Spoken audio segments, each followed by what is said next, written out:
نعره تکبیر.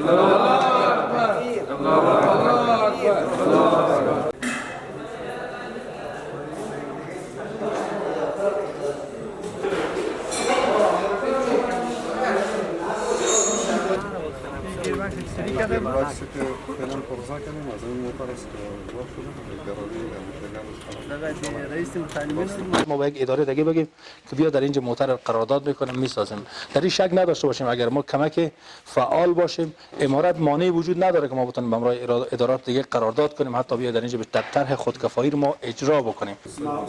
مقامات مواد بلند ببریم برای یه رئیس میکنیم قسمتش از بازار است که درست است. چیزی که ما محاسبه میکنیم یه در بازار چنین چیز پیدا میشه. کوشش به این باشه که ما و شما شاگردایی که دارین درس میخوانه، استادایی که هست، امیدواریم که از این شاپ بتونه در جنبه حتی یک ارتقای ظرفیت از او بسیار کار بگیریم. ما و شما یکی از اهدافی است که اگر خدای نکرده استاد ضعیف باشه یا شاگردان نتونه فعلا میبینیم که عملی میسازه.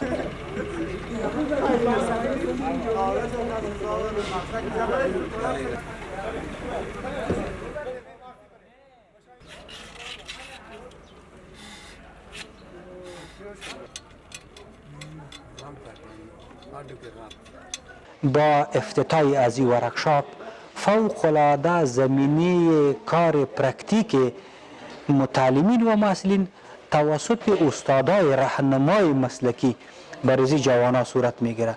زمانی که محصلین از صنف 10 شامل میشه و از صنف 14 فارغ میشه، مدت 5 سال فوق‌العاده میتونه که یک انجینیر مسلکی موتر از این اینستیتوت فارغ شود.